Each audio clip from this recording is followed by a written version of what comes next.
Let's start to talk about that. So first of all, the impeachment happened. I mean, they approved it.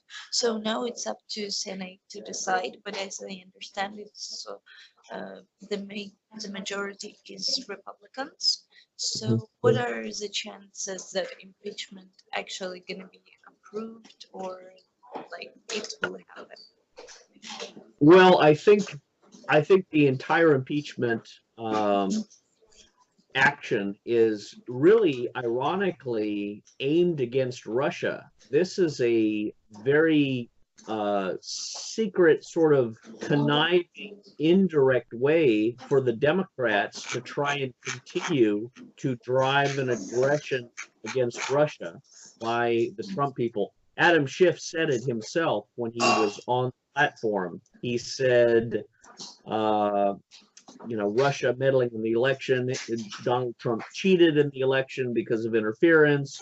And when Ukraine is stopped from fighting Russia, it's our fight. So Adam Schiff is essentially saying that Ukraine fighting Russia is an American fight, which shows where his heart is. Adam Schiff and the Democrats want more conflict with Russia. And I think that reflects a lot of policymakers in Washington. And remember, Donald Trump never wanted that. Donald Trump wanted good relations with Russia. President Putin knew that, and he said that himself. I like Donald Trump because he was going to normalize relations. So there is a push by many in Washington to create a new Cold War. Now, the impeachment's going to go nowhere. It's going to, in fact, devastate the Democrat Party. It's going to alienate them. It is going to make most Americans despise the Democrats. They realize that, so they're trying to end this impeachment very, very quickly. And I do not think the Democrats in the House are going to send these articles to the Senate. I don't think they're going to do that. I think it's going to end in the House of Representatives, because if they send the impeachment articles to the Senate, then it's a brand new drama. It's a new theater because the Republicans in charge. So the Democrat impeachment theater had one spotlight, and it was in black and white. The Republicans will have 1,000 spotlights, and it'll be in full color and stereo sound, meaning they will demand that Hunter Biden be subpoenaed, Joe Biden, the vice president, Hillary Clinton, Eric Charamella, the whistleblower leaker, all of these people, Peter Strzok, Lisa Page, John Brennan, James Comey, Andrew McCabe, all of the people that were associated with the Russia hoax, the false Russia blaming for the election meddling, possibly other people like John Podesta, WikiLeaks cables, people, all of this could theoretically be brought in to testify, and the Democrats don't want that because it'll make them look very, very bad. So I think the impeachment is not going to go to the Senate for fear that it would expose all of the crimes that the Democrats have been involved with, specifically Ukraine, the corruption that Joe Biden was involved with in Ukraine. So it's probably going to end, but Donald Trump, as president, is emerging from this in a very, very powerful and positive light because he is a natural gifted speaker, and people sense that he is doing the right thing. Right now, this is a third impeachment in the whole history of US. So I wanted to ask you, maybe you could see any parallels between the case that was happening with Clinton and that is happening with Trump, because in both cases, it's obvious it's the whole impeachment is not going to happen.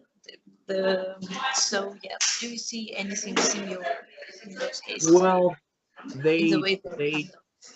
they did a study that said when Clinton was impeached, it took 1,500 days. When Trump has been impeached, it only took 85 days. So there's a great disparity among the time that it took to process the impeachment.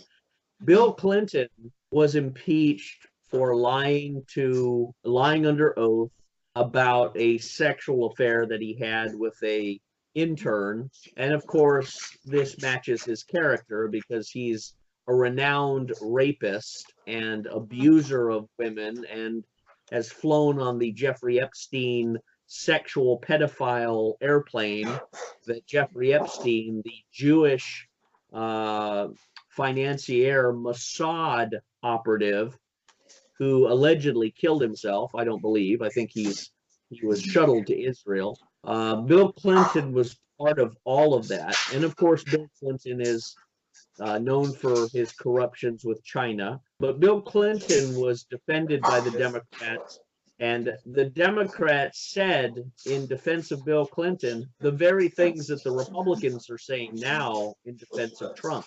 So Donald Trump has not committed a crime. Donald Trump has not done anything other than expose the financial corruption and the extortion that Joe Biden, the vice president, had exercised by forcing the firing of a prosecutor in Ukraine who was exposing the Burisma Energy Company's abuse of power and bribing of American officials and the sons of American officials, Nancy Pelosi's son and Joe Biden's son. So the parallels are there, but they're also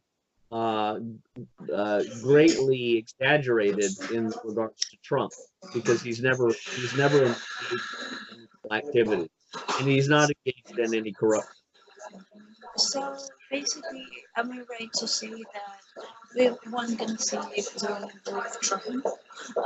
The Republicans won't allow that, and if we talk about the case of Clinton and Trump, we can say that with Trump everything is more rapid, more fast. And Yes. yeah, Yes, they're trying to push this through very, very quickly. They're trying to push it through so fast that they hope people won't know what just happened. They want the American public to be so involved with Christmas shopping or distractions that they don't think this is as big a deal as it is. But this is going to have very negative blowback in the 2020 election. It'll essentially guarantee that President Trump is reelected. It'll guarantee that Joe Biden is most likely going to be assassinated before the Democrat Party convention or at the Democrat Party convention in a Manchurian candidate strategy.